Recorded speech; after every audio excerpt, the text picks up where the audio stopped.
100 all-black towns in the West, each with the goal of economic independence. Among the most well-known was a black district in Tulsa, Oklahoma, known by its residents as Greenwood. If we were to go back in time to 1920 and walk up and down Greenwood Avenue, one thing that would probably strike us is the absolute variety of businesses. The numbers are astonishing. 30 restaurants, 45 groceries and meat markets.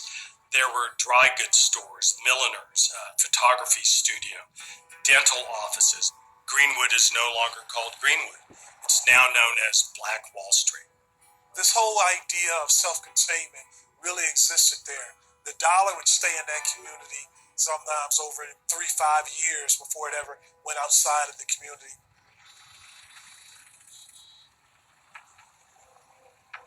In 1919, black soldiers returned from World War I with high expectations for racial progress at home.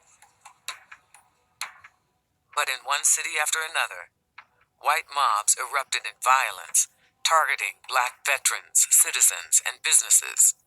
Hundreds died. On Tulsa's Black Wall Street, African Americans, including armed veterans, watched nervously and prepared for what might come. Countering this white militancy is very much an African American spirit of we're going to defend ourselves. If the mob comes, we're not going to run. We've got our guns and we're going to protect ourselves. And that was especially important and valuable and potent in Greenwood. On May 30th, 1921, the mob came to Greenwood. This white woman is in an elevator, and this black teenager allegedly whistles at her or talks to her. He is taken into jail. A mob gathers of whites and blacks, and blacks in Tulsa are armed.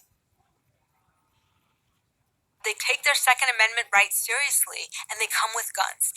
And this is a threat. Someone fires into the crowd, and the riot is born.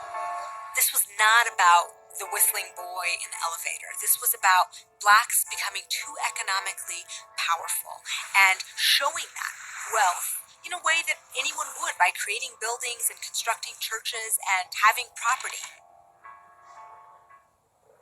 There was a whistle that blew, and then the mass invasion and the destruction of Greenwood began. When the smoke cleared in the early morning of June 1st, 1921, Black Wall Street lay in ruins. This is by far the largest single incident of racial violence in all of American history.